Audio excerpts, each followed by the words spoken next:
बढ़ते हैं रिजर्वेशन के इतिहास की तरफ। मेरे प्यारे साथियों, कहते हैं कि भारत में सबसे पहले जो ज्ञात इतिहास है रिजर्वेशन का वो मिलता है ज्योतिराव फूले के द्वारा। जी हां साथियों, ज्योतिराव फूले जो कि समाज सुधारक के रूप में भारत में जब जन्मे तो उन्होंने समाज में व्याप्त जाति पात, छुआछूत, ऊंच नीच इसके खिलाफ सख्ताई से प्रतिक्रियाएं देना शुरू किया। जहां एक और वो शिक्षा को बढ़ावा दे रहे थे, मानवता को बढ़ावा दे रहे थे, एकेश्वरवाद को बढ़ावा दे रहे थे, मूर्ति पूजा का विरोध कर रहे थे, वहीं एक और वो ब्राह्मणिकल सोसाइटी के खिलाफ भी अपनी तरफ से प्रतिक्रियाएं दे रहे थे। कह रहे थे कि शादियों में क्या आवश्यकता है पंडित के होने की, और ऐसी शादियां जिनमें पंडित के बिना फेरे डलाएं उनकी कानूनी मान्यता मिल जाए। यह टाइटल भी मैंने एथिक्स में पढ़ाया है, जाकर के आप चाहें तो ज्वाइन कर सकते हैं। एनीवे, इस बात को जांचने के लिए ब्रिटिशर्स ने हंटर कमीशन का गठन किया और आरक्षण को लेकर के इन्होंने अपनी तरफ से मुहिम छेड़ी। ज्योतिराव फूले के द्वारा छेड़ी गई इस मुहिम के चलते आरक्षण व्यवस्था को लेकर के चर्चाएं होना शुरू हुई, हंटर कमीशन का गठन हुआ और ब्राह्मण और पुरोहित के विवाद के जो विवाह हैं उन्हें मुंबई कोर्ट से मान्यता दिलवाई गई कि इनके बिना भी अगर कोई विवाह करता है तो उन्हें मान्यता दी जाए। खैर, इस इतिहास से थोड़ा आगे बढ़ते हैं। लंबा चौड़ा इतिहास है, लेकिन आज हम ब्रीफ में ही इन सब चीजों को डिस्कस करेंगे। डिटेल में अगर जानकारी चाहिए तो आपको फिर प्रॉपर राज व्यवस्था और भारतीय इतिहास पढ़ना होगा, उसके लिए समय निकालिए। 1891 में त्रावणकोर के अंदर सामंती रियासत ने सार्वजनिक सेवा में जो योग्य मूल निवासी थे उनकी अनदेखी की, विदेशी लोगों की भर्ती की। इसके खिलाफ सरकारी आरक्षण की मांग लोगों के द्वारा की गई। 1901 में महाराष्ट्र की कोल्हापुर रियासत में साहू जी महाराज के द्वारा आरक्षण की शुरुआत की गई। कहते हैं कि आरक्षण को लेकर यह पहला सरकारी आदेश था जो साहू जी महाराज के द्वारा दिया गया। 1908 में अंग्रेजों ने भी प्रशासन में उन लोगों की हिस्सेदारी बढ़ाने का प्रयास किया जिनकी हिस्सेदारी प्रशासन में कम थी या न के बराबर थी। अर्थात अंग्रेजों ने भी आरक्षण की व्यवस्था 1908 तक पहुंचते पहुंचते शुरू कर दी। अंग्रेजों को यह समझ में आ चुका था कि भारत के अंदर सामाजिक भेदभाव बहुत है, छुआछूत है, ऊंच नीच है, वर्ग संघर्ष है, और जहां तक अंग्रेजों का प्रभाव है वहां तक भारत में जमींदारी सामंती प्रथा बहुत तेजी से पनप चुकी। अंग्रेजों के समान ही एक और क्लास इंडिया में क्रिएट कर दी गई थी और अत्याचार और शोषण गरीबों का, दलितों का, पिछड़ों का बहुत हो रहा था। इसी बीच में भारत के अंदर कुछ राजनीतिक प्रक्रम चल रहे थे। क्या चल रहे थे? 1905 में दुर्जन नामक एक व्यक्ति था, असल में लॉर्ड कर्जन था, जिसने बंगाल का विभाजन कर दिया और बंगाल के दो हिस्से कर दिए, पूर्वी बंगाल और पश्चिमी बंगाल, जिसके विरोध में भारत में और विशेष रूप से बंगाल में जबरदस्त विरोध प्रदर्शन हुए। बंगाल का विभाजन रद्द करने को लेकर स्वदेशी आंदोलन हुआ। अंग्रेजों ने पहली बार इतना बड़ा आंदोलन 1857 के बाद इंडिया में होता हुआ देखा था। इस आंदोलन को दबाने के लिए उन्होंने कुछ तरीके चले। उन्होंने कहा कि विभाजन से किसी को तो लाभ हुआ होगा, तो लाभ तलाशने के लिए वो पहुंचे मुसलमानों के पास। और मुसलमानों के पास जब वो लाभ तलाशने के लिए पहुंचे तो उन्हें समझ में आया कि जो पूर्वी बंगाल वाला हिस्सा है, जिसे आज आप पाकिस्तान कहते हैं, यहां पर मुसलमानों को अपना एक क्षेत्र प्राप्त हुआ है, तो क्यों ना इनसे कहा जाए कि भैया तुम्हें कुछ लाभ हुआ हो तो आओ और कहने आओ कि हां हमें कुछ लाभ हुआ है। तो इसीलिए बंगाल में ढाका के नवाब के नेतृत्व में, आगा खां के नेतृत्व में एक प्रतिनिधि मंडल अंग्रेजों को थैंक यू कहने पहुंचता है और कहता है, सर हमने तो अभी तक कांग्रेस बनती देखी थी कि कांग्रेस को अंग्रेजों ने बनाया है, आप लोगों ने हमारे लिए एक राज्य घोषित कर दिया, आपका बहुत धन्यवाद। हमें आज्ञा दें और हमें बताएं कि हम अपने लिए क्या कर सकते हैं। तो बोले, बेटा जाओ अपने लिए एक पार्टी बनाओ।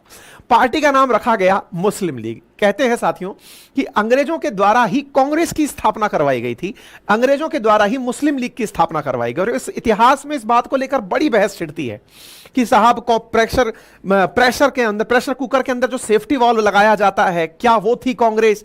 फिर कांग्रेस के बाद के नेता कहते हैं नहीं, वो उस समय की जरूरत थी। खैर, इस बात के लिए भी आपको इतिहास पढ़ने की प्रॉपर आवश्यकता है। लेकिन हां, कांग्रेस की स्थापना में जो प्रमुख भूमिका निभाने वाले व्यक्ति एओ हुम थे, वो एक अंग्रेज थे। खैर, आगे बढ़ते हैं। मुस्लिम लीग की स्थापना अंग्रेजों के द्वारा कर दी जाती है। यह वही मुस्लिम लीग है जिसने आगे चल के भारत का विभाजन कराया था। 1906 में हुई मुस्लिम लीग की यह स्थापना भारत में धीरे धीरे सांप्रदायिकता का रंग दे रही थी। अब तक भारत में सांप्रदायिकता का कोई भी बड़ा उदाहरण देखते हुए नहीं मिल रहा था। यानी कि कोई एक धर्म के लिए कोई संघर्ष कर रहा हो, ऐसा कोई बड़ा उदाहरण नहीं देखने को मिल रहा था। आप जानकर आश्चर्य करेंगे कि जब स्वदेशी आंदोलन हुआ, अमार सोनार बांग्ला, वंदे मातरम, ये वो चीजें थी, भारत में लोगों ने, हिंदुओं ने मुसलमानों को, पूर्वी बंगाल वालों ने पश्चिमी बंगाल वालों को राखियां बांधी थी, गीत गाए थे और कहा था कि अंग्रेजों तुम हमें अलग नहीं कर सकते। कोई बात नहीं साहब, 1906 में अंग्रेजों ने मुस्लिम लीग को मोटिवेट कर दिया और कहा और चाहो तुम्हें क्या चाहिए। अब अंग्रेजों को यह समझ में आ गया था कि फूट डालो और राज करके ही आगे बढ़ा जा सकता है, और इस फूट डालो राज करने की नीति को ही अपनाते हुए अंग्रेजों ने फिर एक और खेला खेला। क्या खेला खेला साहब? 1909 के अंदर मार्ले मिंटो शासन अधिनियम ले आए। मार्ले मिंटो जो शासन अधिनियम था, उसमें अंग्रेजों ने मुसलमानों को प्रसन्न करते हुए कहा कि अब से चुनावों में मुसलमान केवल मुसलमानों को वोट देगा और मुसलमानों की बात मुसलमान ही रखेंगे। बोले क्या बात है सर, इतनी इज्जत, इतनी तो हमने कभी सोची नहीं थी, हमने इतना सा मांगा था, जहां पनाह आपने तो जग लुटा दिया। इसी व्यवस्था को सेपरेट इलेक्टोरेट कहा जाता है, पृथक निर्वाचन पद्धति कहा जाता है। इतिहास में हमने प्रॉपर तरीके से इस विषय को डिटेल में डील किया हुआ है। सेपरेट इलेक्टोरेट मुस्लिमों को दे दिया गया 1909 के अंदर, यानी कि जहां मुस्लिम आबादी रहती है वो अपने लिए अपना नेता चुनेगी और जो प्रांतीय विधानसभाएं हैं वहां पर उनका प्रतिनिधि जाकर के बैठेगा और मुसलमानों के लिए डिमांड रखेगा। कोई बात नहीं साहब, इस बात का कांग्रेस ने भरसक विरोध किया कि यह बात आप बिल्कुल गलत कर रहे हैं, मुसलमानों को मुसलमान ही वोट देंगे, यह तो देश तोड़ देगा। इसके विरोध स्वरूप कांग्रेस ने जबरदस्त प्रतिरोध किया, लेकिन कांग्रेस इस समय खुद से ही लड़ रही थी कि इस स्वदेशी आंदोलन को जो 1905 में शुरू हुआ था, इसे संपूर्ण देश में फैलाएं कि एक जगह मतलब निर्धारित करके रखें। इस बात को लेकर कांग्रेस के दो धड़े बन गए, जिन्हें कि नरम दल और गरम दल के नाम से जाना गया, और 1907 में कांग्रेस का सूरत में विभाजन हो जाता है, जिसे सूरत स्प्लिट के नाम से जानते हैं। अंग्रेज फूट डालने में कांग्रेस में भी कामयाब हुए।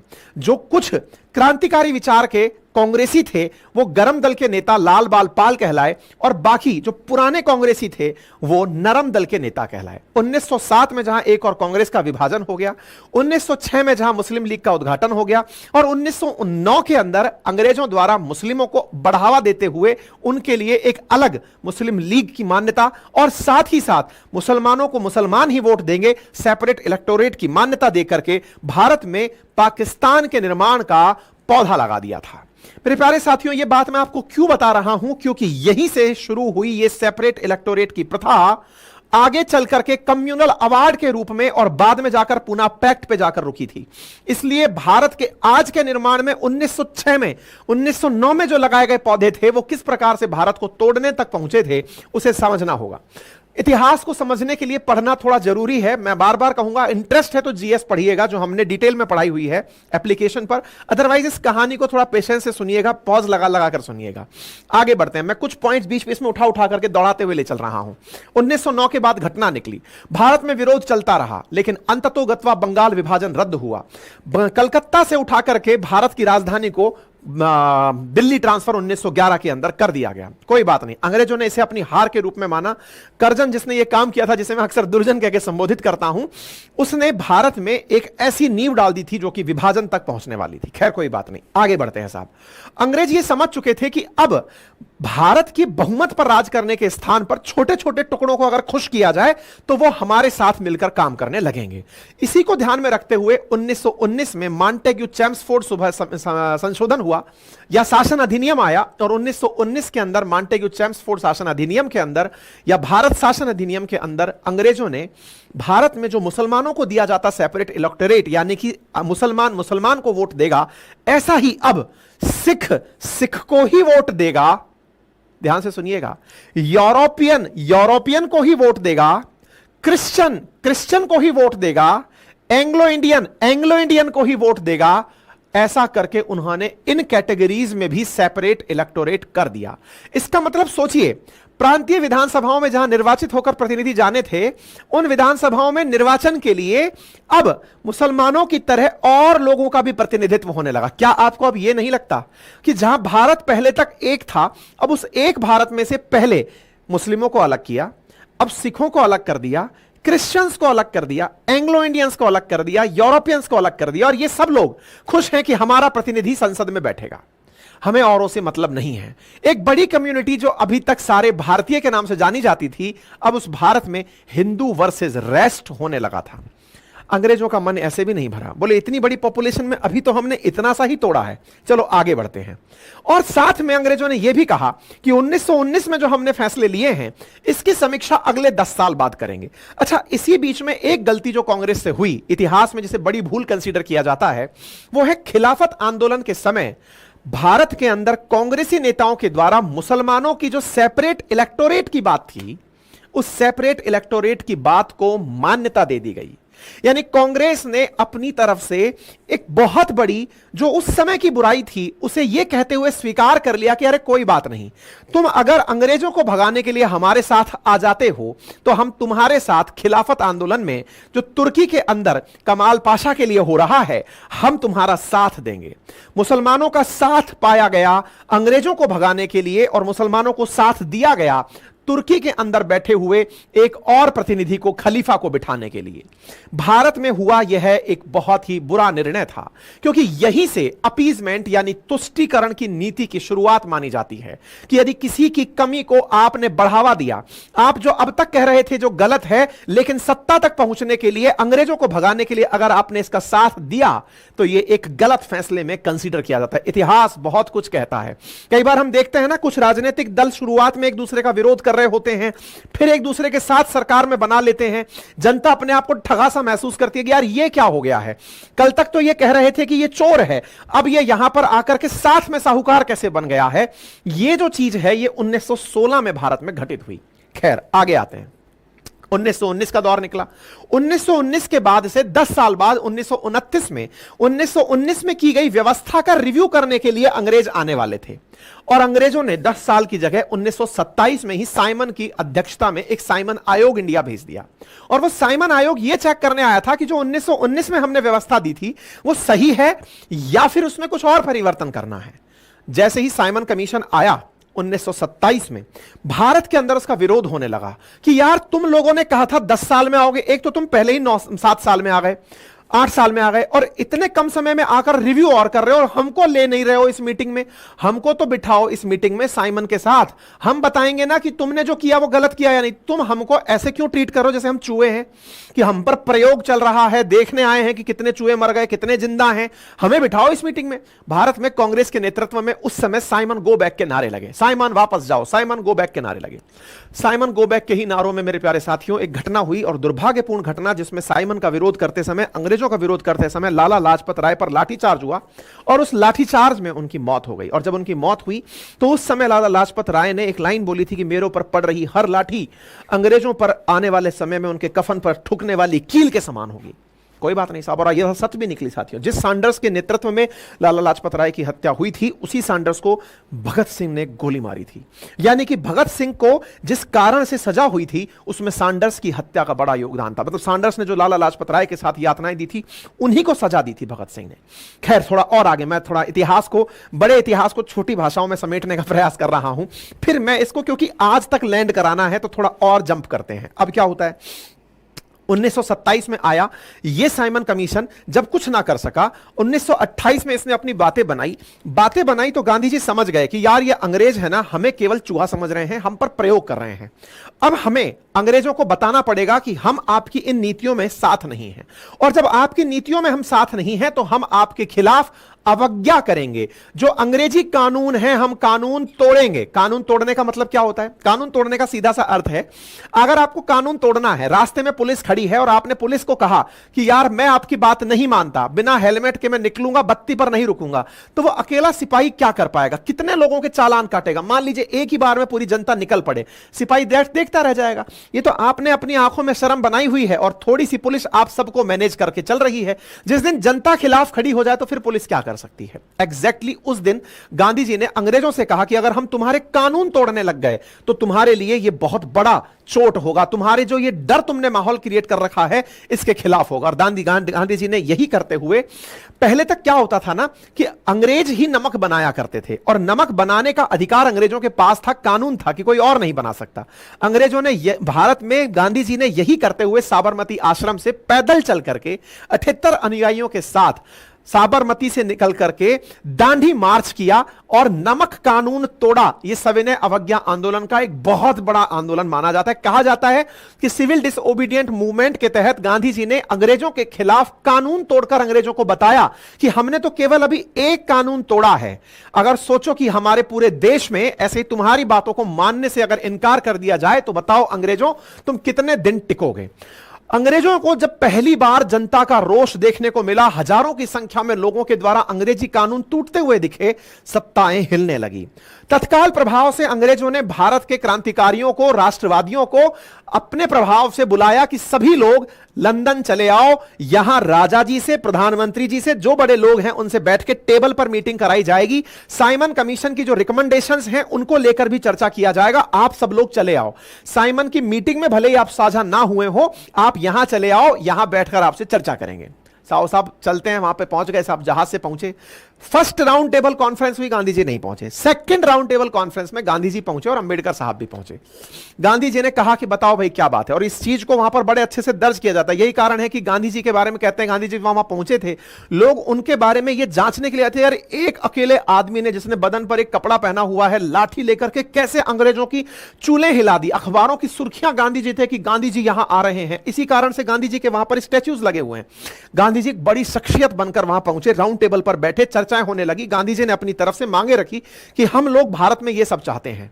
अंबेडकर साहब भी वहां थे और अंबेडकर साहब ने वहां पर अपने लिए सेपरेट इलेक्टोरेट मांग लिया। कहा कि दलितों को भी मुसलमानों, सिखों, क्रिश्चियंस के समान ही सेपरेट इलेक्टोरेट यानी पृथक निर्वाचन दिया जाए। देश के अंदर वो जो घटना थी वो हिंदुओं को तोड़ने की, या फिर यह समझिए कि गांधी जी के नजर में उस दिन के बाद हिंदू हिंदू बचते ही नहीं। अगर अंग्रेज सेपरेट इलेक्टोरेट दलितों को भी दे दिए होते, फिर समाज में बचता क्या? सब लोग एक दूसरे के खिलाफ होकर लड़ाई लड़ने लगते। गांधी जी ने जैसे ही अंग्रेजों के सामने इस बात को सुना, तत्काल प्रभाव से गांधी जी वहां से उठ खड़े हुए, भारत लौट पड़े और कहा कि मैं हिंदुओं को अलग नहीं होने दूंगा, फिर चाहे मुझे अपनी जान ही क्यों ना देनी पड़े। गांधी जी तत्काल प्रभाव से लौटकर इंडिया आए, सविनय अवज्ञा आंदोलन फिर से शुरू किया कि मैं कानून तोड़ूंगा अंग्रेजों, लेकिन हिंदुओं को अलग नहीं होने दूंगा। भारत में से दलितों को अलग, हिंदुओं में से दलितों को अलग नहीं होने दूंगा। और इसके लिए जैसे ही उन्होंने सिविल डिसओबीडिएंट मूवमेंट शुरू किया, उन्हें तत्काल प्रभाव से उठा के जेल में डाल दिया गया। अंबेडकर साहब चूंकि वहां पर डिमांड कर चुके थे कि दलितों के लिए सेपरेट इलेक्टोरेट दो, उनका प्रतिनिधित्व यानी दलित ही दलित का प्रतिनिधित्व करें, कुछ ऐसा दो, और ज्यादा नहीं तो इसको थोड़ा और आसान करने के लिए दलितों को 2 वोट करने की इजाजत दो, जिसमें से एक वोट के माध्यम से दलित दलित को चुने और दूसरे वोट के माध्यम से वो सामान्य व्यक्ति का चुनाव करे। यह व्यवस्था जब डिमांड की गई तो इस व्यवस्था के खिलाफ गांधी जी जेल के अंदर अनशन पर बैठ गए। पुणे की यरवड़ा जेल के अंदर गांधी जी ने आमरण अनशन शुरू कर दिया। यह गांधी जी का दूसरा आमरण अनशन था। 1918 में अहमदाबाद मिल के कर्मचारियों के वेतन भत्ते को बढ़ाने के लिए भी गांधी जी ने अनशन किया था, आमरण अनशन किया था। अब यह दूसरा अनशन था जिसमें गांधी जी ने कहा था कि अब मेरे प्राण ही चले जाएंगे तभी जाकर मैं यहां से उठूंगा, मैं अंग्रेजों को यह सेपरेट इलेक्टोरेट नहीं देने दूंगा। अंग्रेजों, रैमजे मैकडोनाल्ड उस समय प्रधानमंत्री हुआ करते थे, जिनसे कहा कि आपने यह कम्युनल अवार्ड दे दिया है, आपने सबको बांटने के लिए भारत में यह काम कर दिया है, मैं नहीं होने दूंगा। और अंग्रेज इस बात से डर गए कि अगर गांधी जी मर गए तो गांधी जी के पीछे जो जनता खड़ी है वो जनता पूरे अंग्रेजों को मार डालेगी। गांधी जी उस समय मास लीडर थे।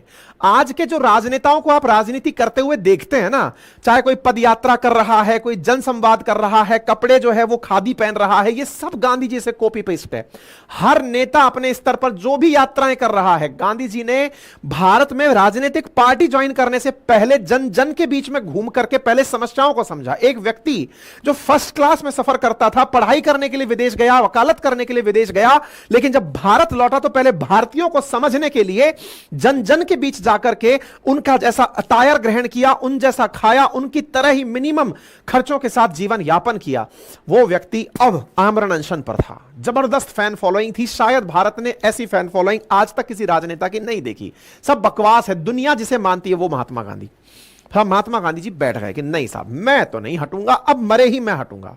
अब जब यह बात चल रही थी तो यह दौर था यरवड़ा जेल के अंदर, जहां पर इस बात के बारे में, ये सब सारी बातें मैंने अपने कंटेंट में डाल दी हैं, आप लोगों को ये सारा कंटेंट पढ़ने को मिल जाएगा।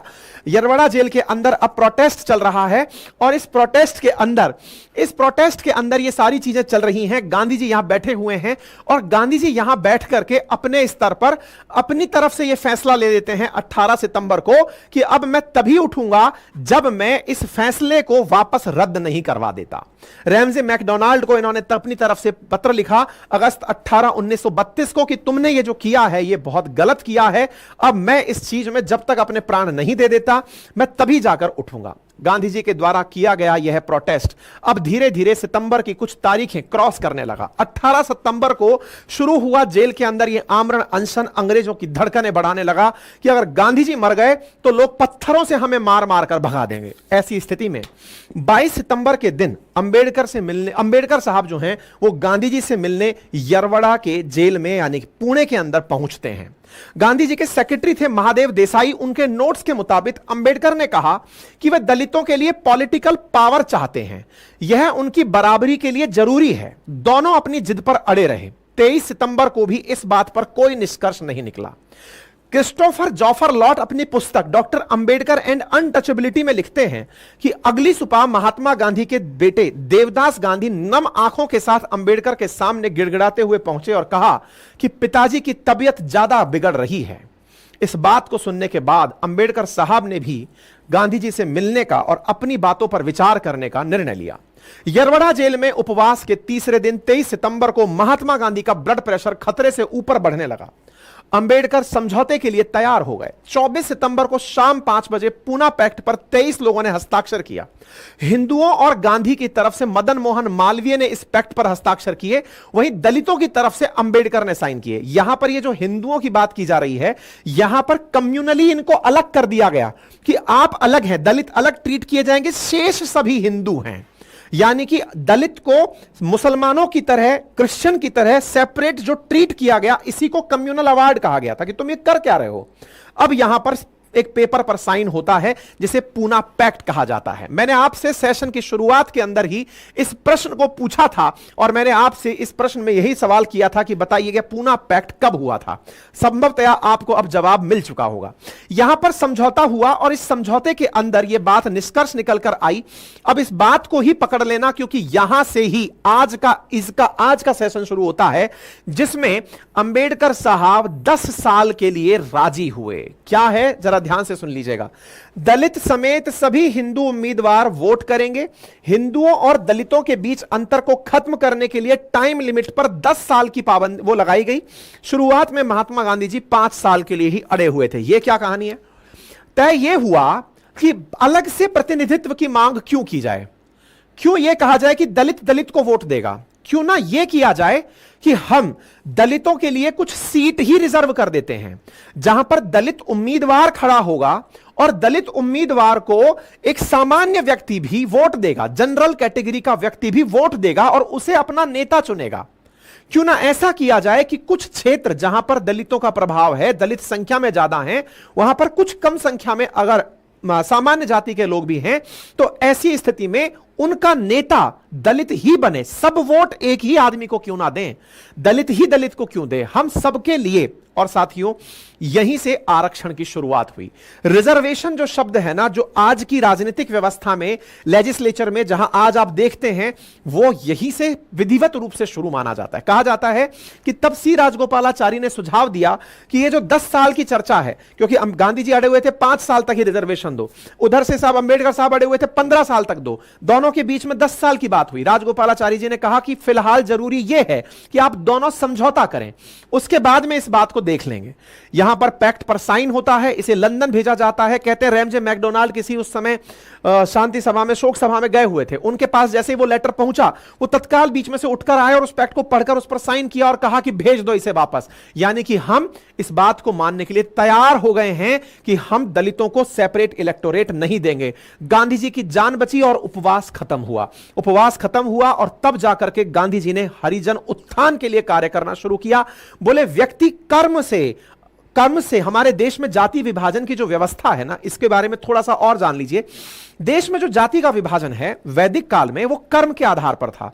अगर कोई पठन पाठन का कार्य कर रहा है तो उसे ब्राह्मण कहा गया, अगर कोई देश सेवा का कार्य कर रहा है तो उसे क्षत्रिय कहा गया, अगर कोई एग्रीकल्चर का काम कर रहा है तो शूद्र कहा गया, व्यापार का काम कर रहा है तो वैश्य कहा गया। ऐसी स्थिति में जब ये चीजें वंशानुगत होने लगी तब जाकर पोस्ट वैदिक काल में जाति प्रथा का जन्म हो गया कि पंडित ने कहा कि मेरा बेटा पंडित ही बनेगा, अब मैं इस चीज को किसी और को नहीं दूंगा। क्षत्रिय ने कहा कि मेरा बेटा जो रक्षा कर रहा है अब वो मेरी जमाई जो कमी हुई जमाई है उसको वो संभालेगा। तो ये वंशानुगत होने लगा। धीरे धीरे जन्म के आधार पर जो तय की गई व्यवस्था थी अब वो जन्म के आधार पर होने लगी, वंशानुगत होने लगी। पहले कर्म के आधार पर थी, अब वो जन्म के आधार पर होने लगी।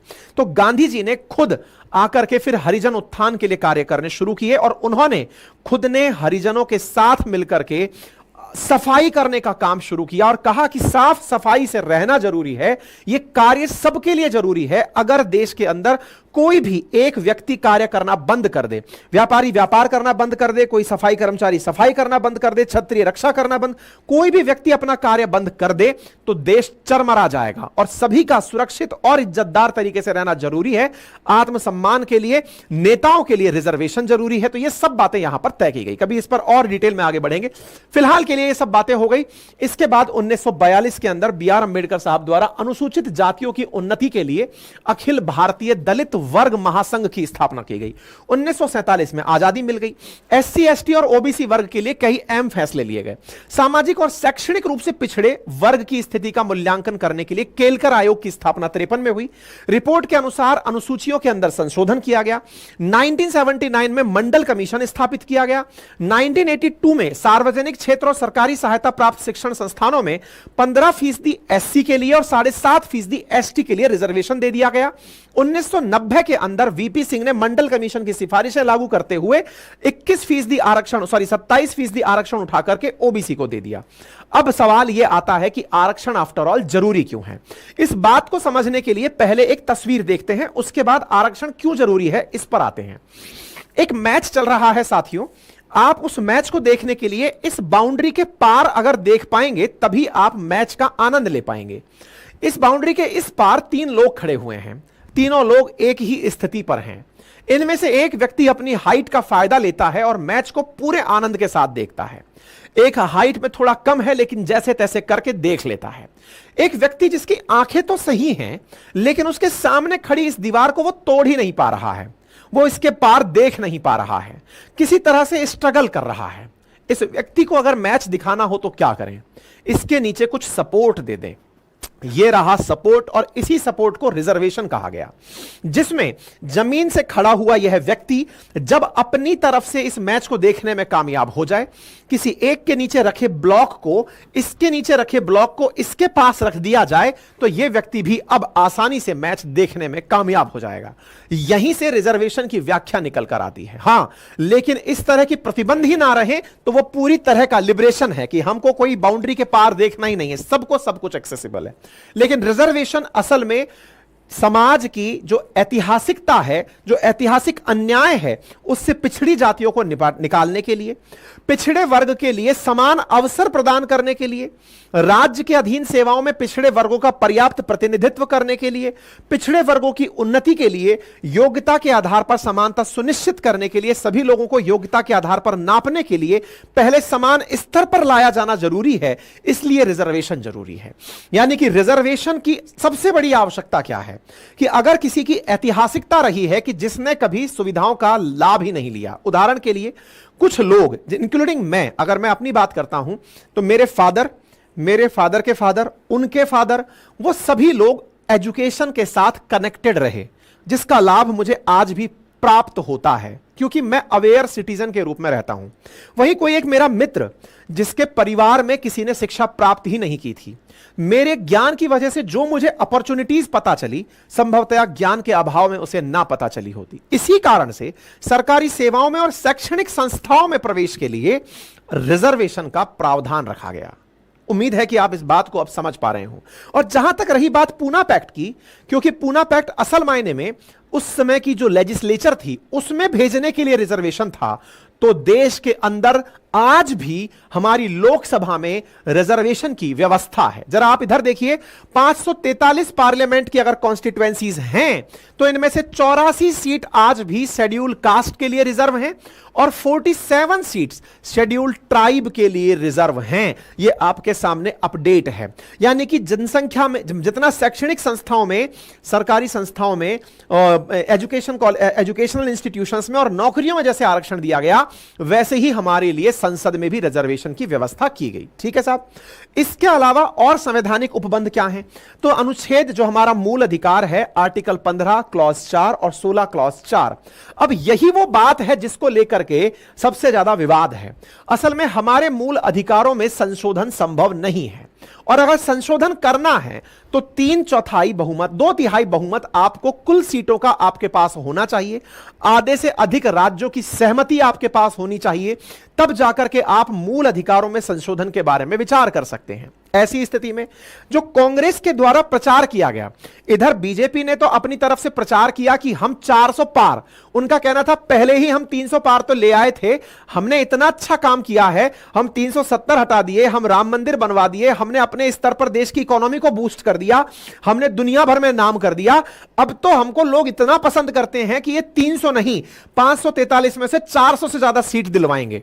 लेकिन कांग्रेस ने इस बात को पकड़ लिया उल्टे तरीके से कि अच्छा तुम 400 सीट क्यों चाहते हो ये तो बताओ, क्योंकि तुम संविधान संशोधन करना चाहते हो। अच्छा, कुछ एक नेताओं ने अपने भाषण में कहा कि संविधान संशोधन के लिए आवश्यक है 400 सीटें।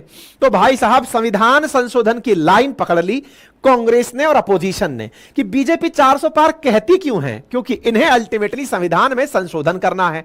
अब संविधान में ऐसा क्या है जिसका संशोधन करना है? तो वो मूल अधिकार है जिसके संशोधन के लिए 2/3 बहुमत चाहिए। तो ऐसा कौन सा मूल अधिकार है जिससे सब प्रभावित हो सकते हैं? तो बोले वो तो आरक्षण ही है, जिसमें ओबीसी भी है, एससी भी है, एसटी भी है। इसका मतलब इनके लेकर के ही मंशा चल रही है। बस यहीं से वो सारा की सारा मामला पॉलिटिकल हो गया। गांधी जी और अंबेडकर साहब के बीच में जो डिस्कशन था वो 10 साल के लिए था। यह बात जस्टिस जेबी पारदीवाला ने भी सुप्रीम कोर्ट में जब ईडब्ल्यूएस को आरक्षण दिया गया तब कहा था कि भाई उस समय भी 10 साल पर सहमति बनी थी, तब से लेकर आज तक आप इस चीज को चलाते आ रहे हो, कब तक चलाओगे? तो लोगों को लगता है कि ये जो 10 साल की बात थी ये कहीं तो रुकनी है। तो रुकनी है तो कहीं ऐसा तो नहीं है कि ये कल ही ब्रेक लग जाए इस पे, ये 2/3 बहुमत पाए और कह दिए कि आज से रुक रहा है, जिसको रोकना है रोक लो, जिसको कुछ करना है कर लो। तो बोले कहीं ऐसा तो नहीं है। तो अब ये बात लोगों में फियर फैक्टर बनकर बैठ गई और कांग्रेस के द्वारा इस बात का भरसक प्रयास किया गया कि लोगों के इस डर को पैदा किया जाए कि देखो बेटा तुम्हारा आरक्षण छिनेगा। और आरक्षण ऐसा विषय है जिसके पास है वो इसे छोड़ना नहीं चाहता। क्यों नहीं चाहता? क्योंकि उसे पता है कि उसको ये वो चीज मिली है जिसकी वजह से वो कम प्रयास में भी वो चीज प्राप्त कर सकता है जिसके लिए उसके पूर्वजों ने संघर्ष किया है। संघर्ष का कीमत अब वो वसूलना चाहता है। तो भाई इतने साल तक संघर्ष किए हैं तो तुम 75 साल में ही क्यों हटाना चाहते हो? इसे तो परमानेंट करके चलो, क्योंकि हमारी इतनी बड़ी ऐतिहासिकता रही है। भारत में आरक्षण को लेकर के लंबी डिबेट है और उस लंबी डिबेट में अब चुनावों के अंदर वो डिबेट भर करके चल रही है। तो और भरकर चल रही इस डिबेट में 10 साल वाला क्लॉज सब जगह बांटा जा रहा है। देखिए इतना ज्यादा आरक्षण 10 साल के बाद भी चला आ रहा है। यहां पर डॉक्टर भीमराव अंबेडकर ने संविधान सभा की प्रारूप समिति के अध्यक्ष के रूप में कहा था कि मुसलमान 1892 से सुविधा भोग रहे हैं, ईसाई 1920 से, अनुसूचित जाति को तो सिर्फ 1937 से ही कुछ लाभ प्राप्त हुआ है। इन्हें इसलिए ज्यादा लंबे समय तक सुविधाएं दी जानी चाहिए। एक बार के लिए तो 10 साल का आरक्षण का प्रस्ताव पास हो चुका है, मैं इसे स्वीकार करता हूं, हालांकि इसे आगे बढ़ाने का विकल्प हमेशा रहना चाहिए। अंबेडकर साहब की यही बात आज तक भारत की राजनीति में यथावत मानकर चली जा रही है कि आरक्षण तब तक जब तक देश में समानता नहीं आ जाती। और देश की समानता जो आपको हर दिन जो आर्थिक असमानता का कर्व दिखाई देता है वो ईडब्ल्यूएस को भी आरक्षण दिलवा चुका है। आने वाले समय में हो सकता है कि बहुत सारे मतलब मेरा जो फ्यूचर मुझे दिख रहा है आगे की तरफ जाते हुए समाज में, जैसे तमिलनाडु वगैरह में 70% तक आरक्षण पहुंच चुका है। आने वाले समय में अगर इतना आरक्षण बता दिया जाए कि सब कुछ ही आरक्षित हो गया है, तो आरक्षण स्वतः ही समाप्त हो जाएगा। ये जो 50% का क्लॉज है, इसको जैसे जैसे बढ़ाते जा रहे हैं, 60 पहुंच गया, आने वाले समय में पता चल रहा है अनुसूचित जातियों में से वो मुसलमानों को आरक्षण, या फिर भाषा के आधार पर आरक्षण। मुसलमानों को आरक्षण क्यों बोल रहा हूं, क्योंकि कर्नाटक में दे दिया गया है। तो अगर ऐसे आरक्षण देते चले जाएंगे तो आने वाले समय में तो पूरी तरह से 100 में से 10% छोड़कर 90 को रिजर्वेशन दे भी दिया, तो ये तो फाइट उतनी ही वहीं की वहीं बरकरार हो गई। खैर, इस विषय पर भी और कभी असल में ये सारे वो टाइटल्स हैं जिन पर मैंने अपने जीएस के कोर्स में, जो अपनी पाठशाला पर पढ़ाया हुआ है, उन पर डिटेल में डिस्कशन किया हुआ है। तो वहां पर ये एजुकेशनल कंटेंट है, लेकिन आज की न्यूज में रिलेवेंस रखता था, तो मैंने कहा चलिए यहां पर भी डिस्कस थोड़ा बहुत कर लिया जाए।